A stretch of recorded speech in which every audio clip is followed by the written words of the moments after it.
Electromagnetic radiation आपने पढ़ी है, पता है। और ये पता है कि मोबाइल दूर रखो, ये सब दूर रखो, नुकसान करता है। बच्चों को तो बहुत ही नुकसान होता है, बहुत नुकसान होता है, बच्चों को ब्रेन में भी प्रॉब्लम हो जाती है। तो इलेक्ट्रोमैग्नेटिक रेडिएशन जिस तरह से नुकसान पहुंचाती है वो दिखती नहीं है, होती है लेकिन दिखती नहीं। उसी तरह से राहु भगवान की एनर्जी जो है वो नुकसान पहुंचाती है।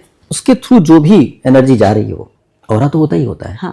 ऑरा तो एक एनर्जी बॉडी है, जैसे फिजिकल बॉडी वैसे मेटाफिजिकल बॉडी। ऑरा में बहुत सारी एनर्जी होती है। ऑरा बहुत वेरिएबल होता है। लोग कहते हैं कि ऑरा में क्या है कि अभी आप सेब खिला दीजिए ऑरा बढ़ जाएगा। अच्छा। अभी एक चॉकलेट खिलाइए छोटा हो जाएगा, चॉकलेट से भी छोटा हो जाता है। अरे सिंथेटिक चीज खा लीजिए, बनावटी चीज, आपका ऑरा छोटा हो जाएगा, कम हो जाएगा। और अगर कुछ प्राकृतिक चीज खा लीजिए तो ऑरा बढ़ जाता है। हाँ, बढ़ जाता है, क्योंकि उसमें एनर्जी होती है। नमस्कार, मंथन में आप सभी का हार्दिक अभिनंदन है। ज्योतिष के बारे में आप लोग बहुत कुछ जानते हैं। आप लोग ये भी जानते हैं कि राशियों का या ग्रहों का क्या प्रभाव आपके ऊपर पड़ता है, कब आपके जीवन में आपको सुख समृद्धि की प्राप्ति होने वाली है और कब ऐसा होगा कि शायद आपके पास कुछ भी न बचे। जैसे आपने सुना ही होगा, कभी घन घना, कभी मुट्ठी भर चना और कभी वो भी मना। ऐसा क्यों होता है? हमारी जिंदगी जो है वो एक सार क्यों नहीं बहती रहती? क्यों कभी बहुत खुशियां और कभी गम आ जाते हैं? अगर आप ही जानना चाहते हैं, अगर आप सच में जानना चाहते हैं कि ग्रहों का प्रभाव इंसान पर क्या पड़ता है और कैसे पड़ता है, तो मेरे ख्याल से हमारा आज का एपिसोड आपको बहुत ज्यादा पसंद आने वाला है। क्योंकि आज हम बात करेंगे कि किस ग्रह का प्रभाव इंसान को कहां तक पहुंचा सकता है, क्या शिखर तक ले जा सकता है या फिर जिंदगी सिर्फ और सिर्फ मुश्किलों में गुजरती रह सकती है। और इस विषय पर आप जानते हैं कि मैंने किसको आमंत्रित किया है। मेरे साथ हैं एक बहुत ही प्रख्यात ज्योतिषाचार्य, एस्ट्रोलॉजर अमित कुमार जी, जिनको मैं ये भी कहती हूँ कि एक हीलर हैं। वो थीटा हीलिंग के जरिए लोगों को हील करते हैं और उनकी बातों में ऐसी कोई भी जानकारी नहीं होती है जो कि किसी को भ्रमित कर दे। यानी वो आपको तरीके से एजुकेट करते हैं ज्योतिष के ऊपर। स्वागत है आपका अमित जी। नमस्ते। नमस्कार, बहुत बहुत धन्यवाद। अमित जी, हमने जो पिछले एपिसोड्स किए थे वो लोगों को बहुत ज्यादा पसंद आए, क्योंकि आपने बहुत अलग जानकारी दी। जैसे आपने एक बार बात की थी तो आपने कहा था कि कौन सी राशि, और उसको जीव के साथ जोड़ा था, आपने एनिमल्स के साथ जोड़ा था और आपने उसका प्रभाव बताया था कि उनके स्वभाव में क्या खास बात होगी। फिर उसके बाद आपने नए साल पे भी हमें एक बहुत अच्छा तोहफा दिया था। आपने हमें बताया था कि शनि की 7.5 या ढैया अगर चल रही तो किस राशि पर क्या प्रभाव पड़ेगा। अब मैंने सोचा कि क्यों ना मैं और जानकारियां आपसे लूं, क्योंकि आपके पास तो जानकारियों का भंडार है। तो आप क्या मुझे बता सकते हैं कि ये जो हमारे 9 ग्रह हैं, ये 9 ग्रह अलग अलग हम इंसानों पर क्या इम्पैक्ट डालते हैं? क्या हमारा स्वभाव इन ग्रहों के हिसाब से बनता और बिगड़ता है? जी, पहले तो आपने जैसे कहा कि मैंने अलग तरह की जानकारी दिया, तो जानकारी अलग तरह की नहीं थी, जानकारी यही सच्चाई है, लेकिन हमें पता नहीं था इस विषय। तो ये अभी क्या है कि अभी सिर्फ ज्योतिष में सिर्फ वही बातें कही जाती हैं जिससे व्यक्ति डर जाए और पैसा बन जाए, इस तरह का तो जानकारी होनी चाहिए। अगर व्यक्ति को जानकारी है तो व्यक्ति समझ पाएगा वो किस योग्य है, उसके अंदर क्षमता क्या है, उसके अंदर क्वालिटी क्या है, उसके अंदर कमियां क्या है। तो कमियों को दूर करके अपनी क्वालिटी को बढ़ा करके इम्प्रूव करके किसी अच्छे कार्य को कर सकता है जो उसके लिए संभव है। तो इसलिए आप अपने ग्रहों के बारे में जानना चाहें तो ग्रहों के बारे में भी ऐसा ही है। सभी जो ग्रह हैं उसमें सबसे इंटरेस्टिंग बात तो ये है कि जो ग्रह है उसमें राहु केतु है। राहु केतु एक्चुअली विदेशों में राहु केतु को ग्रह नहीं माना जाएगा, क्योंकि जो दुनिया है वो मेटेरियलिस्टिक वर्ल्ड को काउंट करती है। है ना। और भारत ही ऐसा देश है जो मेटेरियलिस्टिक वर्ल्ड के साथ साथ जो आपका जो स्पिरिचुअलिटी है उस पर भी काम करता है। तो इसलिए क्या है कि राहु केतु जो है वो ग्रह नहीं है इन औरों की नजरों में, लेकिन हमारे यहाँ ग्रह है।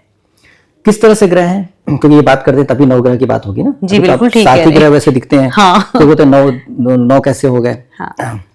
तो इसलिए क्या है कि राहु जो है वो एनर्जी पॉइंट है, एनर्जी नोड है, मतलब कहते हैं एनर्जी, और केतु भी एनर्जी है। अच्छा। तो क्या होता है कि जब पृथ्वी के आसपास चंद्र भगवान जो है वो चक्कर लगा रहे हैं और सूर्य के आसपास पृथ्वी चक्कर लगा रही है, तो इस तरह से क्या होता है कि जब सूर्य के आसपास पृथ्वी चक्कर लगा रही है ना, और उस पे चंद्रमा बार बार ऐसे घूमते जा रहे हैं, तो स्पाइरल जैसा बनता जाता है उनका पाथ। तो क्या होता है इसमें, क्या होता है जब चंद्र भगवान ऊपर की तरफ जाते होते हैं और ऐसे पॉइंट पे होते हैं जब सूर्य भगवान के जो जैसे पृथ्वी चक्कर लगा रहे तो एक रेखा बन जाता है, एक प्लेट समझिए, प्लेट जैसा बन जाएगा। उसको अगर दिखना एक ऑर्बिट जो दिख रहा होता है हमें, तो वो प्लेट जैसा बन जाता है, डिस्क जैसा। और चंद्र भगवान का भी एक डिस्क जैसा ले लीजिए। तो जब ये दोनों कट करते हैं एक दूसरे को, ठीक है, चंद्र भगवान का ऑर्बिट जो है उसमें ऑर्बिट कट होता है तो और पृथ्वी सामने आती है, तो वैसे पॉइंट को राहु कहते हैं। अच्छा, ठीक है, वो पॉइंट बहुत एनर्जी वाला पॉइंट होता है ना। वो पॉइंट तो पक्का ही रहेगा। पाथ चंद्रमा भगवान मान लीजिए उधर से उधर खिसक गए हैं, लेकिन वो ऑर्बिट तो हमेशा कट कर रहा है, उसका पाथ तो है ही ना। समझ लीजिए डिस्क है और उनका डिस्क बना दिया जाए पाथ को, किसी पाथ पे घूमना है तो वो तो डिस्क ऐसे चल रहा है और एक डिस्क ही है, तो दोनों डिस्क जहां कट कर रहे हैं वो राहु भगवान हो गए। अच्छा, और ठीक 180 डिग्री एक्सिस पे अपोजिट में वो हो गए केतु भगवान।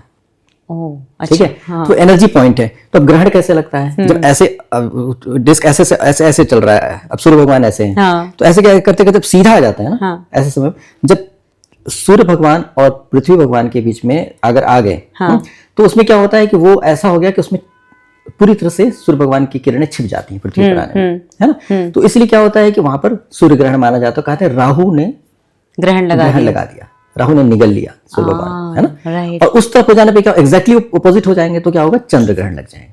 अच्छा, उसको हम केतु नहीं बोलेंगे। उसमें दो नहीं, केतु भी तो, क्योंकि केतु के पॉइंट पे आने पे तो हो रहा है ना। लेकिन हम कभी केतु ग्रहण नहीं कहते। केतु ग्रहण नहीं, लेकिन कहते केतु से आपको नहीं पता, लेकिन ज्योतिषी दृष्टिकोण से कहा जाता है कि केतु ने ग्रसित कर लिया चंद्र भगवान को। ठीक, तो चंद्र भगवान को केतु से ही ग्रहण लगता है, ऐसा ज्योतिष शास्त्र में कहा था। और सूर्य भगवान को राहु भगवान से ग्रहण लगता है। अच्छा, है ना, राहु भगवान और सूर्य भगवान साथ में तो माना जाएगा ग्रहण लग गया है और दोष आ जाता है। तो इस तरह से अब होता क्यों है, इसलिए होता है कोई एनर्जी है, बहुत जबरदस्त एनर्जी, पावरफुल एनर्जी। अच्छा, जैसे आपने इलेक्ट्रोमैग्नेटिक रेडिएशन आपने पढ़ी है, पता है। और ये पता है कि मोबाइल दूर रखो, ये सब दूर रखो, नुकसान करता है। बच्चों को तो बहुत ही नुकसान होता है, बहुत नुकसान होता है, बच्चों को ब्रेन में भी प्रॉब्लम हो जाती है। तो इलेक्ट्रोमैग्नेटिक रेडिएशन जिस तरह से नुकसान पहुंचाती है वो दिखती नहीं, होती है लेकिन दिखती नहीं। उसी तरह से राहु भगवान की एनर्जी जो है वो नुकसान पहुंचाती है, उसके थ्रू जो भी एनर्जी जा रही है वो, अब वो डिस्ट्रक्टिव एनर्जी है ना, डिस्ट्रक्शन कर रही है। तो वहां से जो भी पॉजिटिव प्लैनेट उसके थ्रू एनर्जी अगर पृथ्वी पे आएगी वो सारे डिस्ट्रक्टिव होते जाएंगे, वो डिस्ट्रक्टिव नहीं होते जाएंगे, खुद ही डिस्ट्रक्ट हो जाएंगे, खत्म हो जाएंगे। अब बृहस्पति भगवान की एनर्जी अगर राहु भगवान के थ्रू जा रही है तो क्वालिटी खराब हो जाएगी। अगर आपको मिठाई दिया जाए, बहुत अच्छी क्वालिटी की मिठाई, और गंदे डब्बे में डाल दिया जाए तो आपको मिठाई कैसे आप खा पाएंगे, अनहाइजीनिक होगा, आप हो सकता है बीमार पड़ जाए। बिल्कुल, शुद्ध मिठाई खा के बीमार नहीं पड़ सकती है, लेकिन गंदी मिठाई खा के तो पड़ ही जाइएगा। तो इसी तरह से क्या होता है, अच्छी चीजें भी राहु भगवान के थ्रू अगर आती हैं तो उसमें दिक्कतें हो जाती हैं। और केतु भगवान का भी ऐसा ही है ना। तो इसमें इस तरह से का प्रभाव पड़ता है। तो इन दो ग्रहों को भी, दो एनर्जी पॉइंट को भी ग्रह माना गया है ज्योतिष शास्त्र के हिसाब से। और बहुत सारे फैक्टर्स हैं, लेकिन चूंकि अब ग्रहों की बात हो रही है तो ग्रहों के बारे में बात करेंगे, है ना। बाकी सब तो पता ही है कि सूर्य भगवान, चंद्र भगवान, मंगल भगवान, बुध भगवान, बृहस्पति भगवान, शुक्र भगवान, शनि भगवान, ये हो गए 7। और उसका राहु और केतु जी। अब सबसे पहली बात तो ये है कि हम लोगों को बहुत आदर देना चाहिए। हाँ, आपने पिछली बार भी बोला था शनि बहुत बड़ी हो रही है। हाँ, क्योंकि अब मुझे एक बात समझ में नहीं आती है, आपको बोलना ही तो आदर से क्यों नहीं बोल रहे।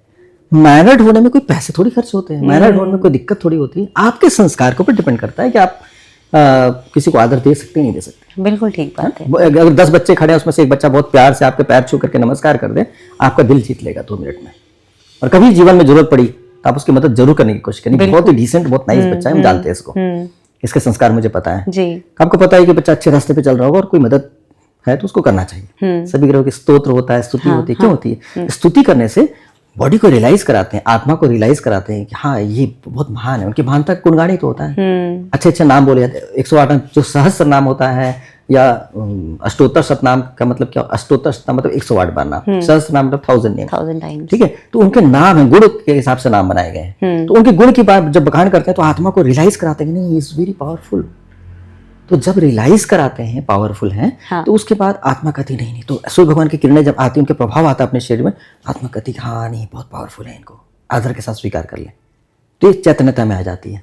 तो जब आप सहस्त्र नाम करके वंदना कर ही रहे हैं तो उनको सूर्य भगवान को आदर की भाषा से क्यों बोले, सूर्य क्यों बोलते हैं, ठीक है, कभी कभी आपने बोल दिया, ठीक है, प्रेमवश तो चल जाता है। लेकिन क्या है कि आदर भाव मन में रखना बहुत जरूरी है, तभी ग्रहों के साथ आपका तालमेल अच्छा हो सकता है। और वो निश्चित तौर पे ग्रहों का प्रभाव तो है ही। अब आइए शुरू करते हैं सूर्य भगवान से। सूर्य भगवान का जो प्रभाव होता है हमारे जीवन में, उसका बड़ा ही जबरदस्त प्रभाव है।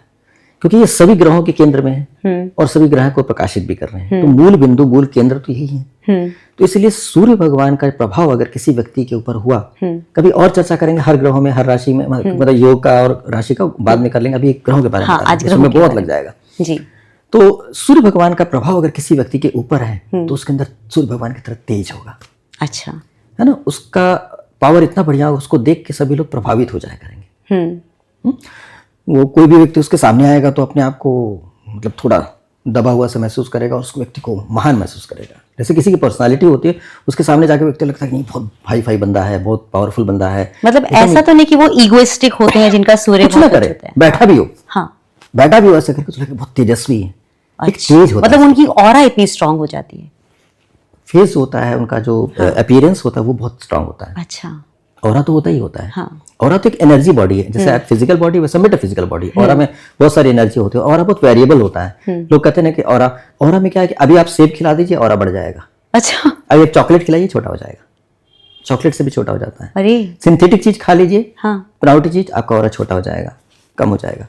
और अगर कुछ प्राकृतिक चीज खा लीजिए तो ऑरा बढ़ जाता है। हाँ, बढ़ जाता है, क्योंकि उसमें एनर्जी होती है, एनर्जी होती है, पॉजिटिव एनर्जी होती है, तो ऑरा आपका बढ़ता है। और कुछ होती है डिस्ट्रॉय करने वाली, एनर्जी को डिस्ट्रॉय करने वाली चीजें होती हैं तो ऑरा घट जाता है। मतलब ये बहुत अपने आप में पहली बार मैंने सुना है। हाँ, बहुत अच्छा हुआ आपने मुझे ये वाली बात बताई। हाँ, मेजर करके देख लीजिए। अगर आपको लगता है आपका ऑरा वीक है, आप एक एप्पल खा लीजिए, मतलब पूरा साबुत खाइए, काट के मत खाइए। काटने से क्या होता है, आप उसको डिस्ट्रॉय कर रहे हैं एक तरीके से, एनर्जी को ना कट कर रही हैं। मत काटिए, दांत से काट के खाइए। फ्रूट को ऐसे धोने के बाद फ्रूट को काट के खाइए, उससे आपका ऑरा फटाफट बढ़ जाएगा। आप अंगूर खा लीजिए, ऑरा बढ़ जाएगा। ऐसी चीजें करने से, आप बादाम खाइए, आपका ऑरा बढ़ेगा, लेकिन बादाम को भून करके खाइएगा, रोस्टेड बादाम खाइएगा, तो उससे और कोई खास नहीं फर्क, क्योंकि मिनरल हो गया, उसके अंदर एनर्जी खत्म हो चुकी है, डेड हो चुका है। अंकुरित चना खाने से एनर्जी आपकी बढ़ेगी, लेकिन उसी को भून के और रोस्ट किया खाइएगा तो एनर्जी नहीं बढ़ेगी, क्योंकि वो डेड हो चुका है, उसके अंदर आत्मा नहीं है। और थोड़ा सा डिफरेंस, हल्का सा हर चीज में ऑरा होता है, लकड़ी में भी ऑरा होता है, लेकिन उसके अंदर लाइफ है तो ज्यादा ऑरा होगा। तो अगर ऑरा एनहांस करने के लिए तो ये बात है, तो आप क्लियर करते हैं कि ऑरा से मत जोड़िए, आभा से जोड़िए। तो उसमें सूर्य भगवान की आभा आ जाती है, उसके अंदर तेज होता है, पावर होता है। हड्डी जो होती है उस व्यक्ति की मजबूत होगी। अगर सूर्य भगवान का प्रताप है, तेज है, तो उसके अंदर हड्डी मजबूत होगी, उसकी रोशनी बड़ी अच्छी होगी, तेज होगा, आंखों की रोशनी अच्छी होगी। ऐसा सूर्य भगवान ही और भी भगवान का प्रभाव होना चाहिए आंखों में, लेकिन सूर्य भगवान से तेज आता है, उसकी तीक्ष्ण दृष्टि होगी, देखिएगा तो उसको समझ में आएगा कि हाँ ये चीज क्या है, क्लैरिटी होगी।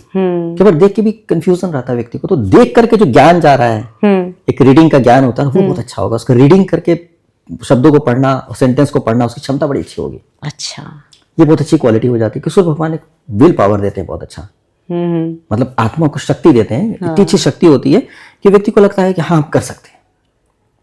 अभी पहाड़ पे नहीं चढ़ा, लेकिन पहाड़ पे चढ़ने के बाद चलो चलते हैं, पहाड़ कभी नहीं चढ़ा था, हाँ देख लेंगे, हो जाएगा, उसको कॉन्फिडेंस है, विल पावर है, क्या चढ़ सकते हैं, तो चढ़ जाएगा।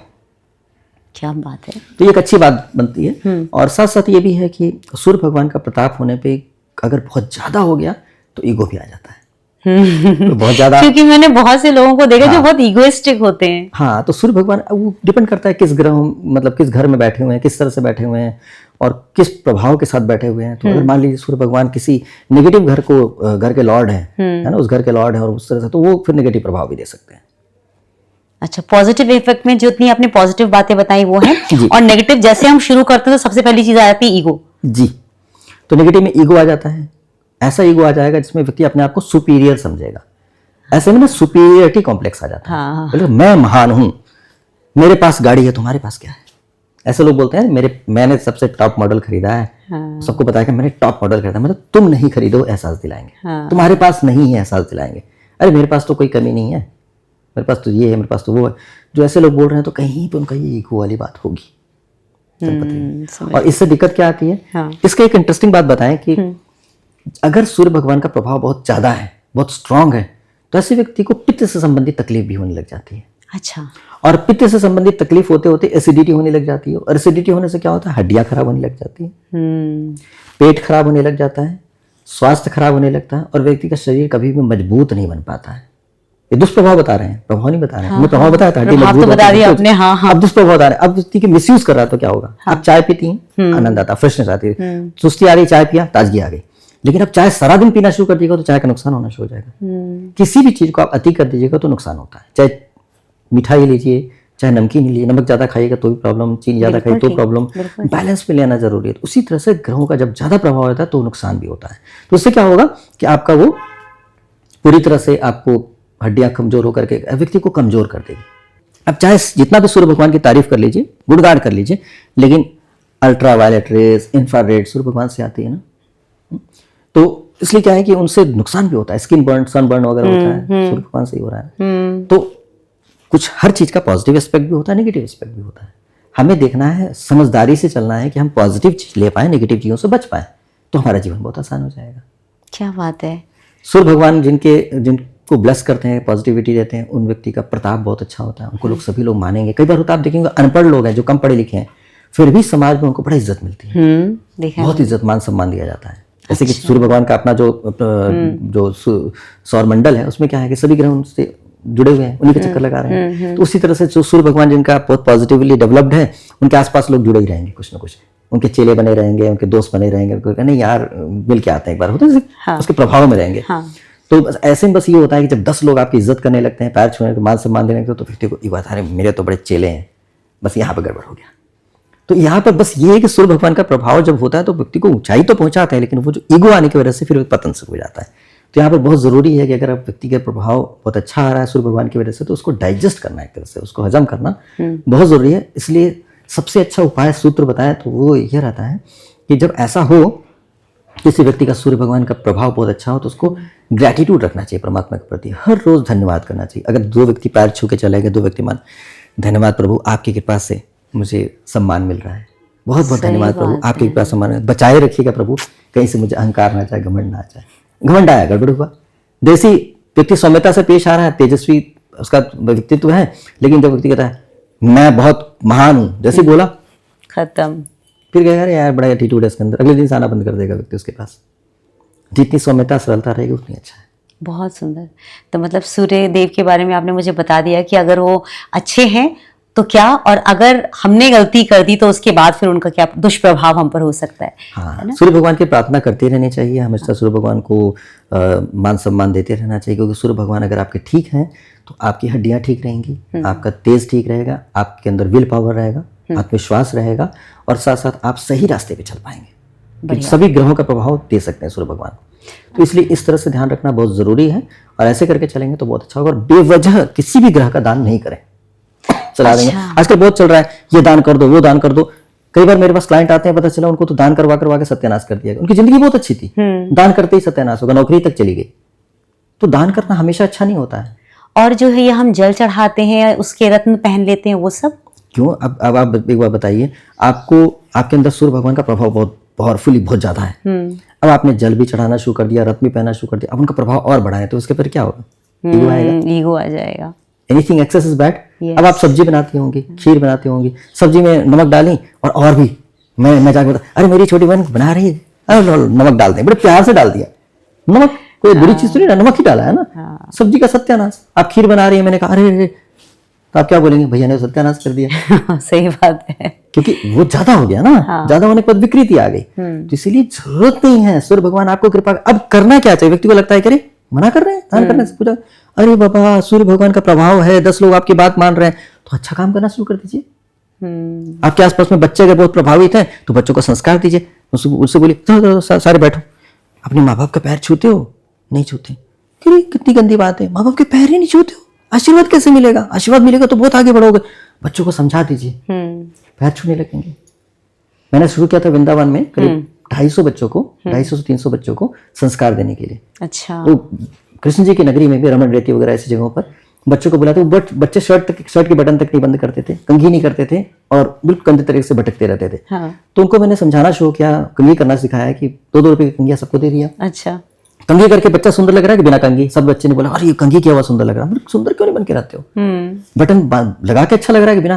तो बच्चों को बड़ा मजा आ गया। फिर सारे बच्चे बटन लगाते थे शर्ट में, अपने कपड़े धोने लगे, कंघी करके अपने माँ बाप के पैर छूने लगे।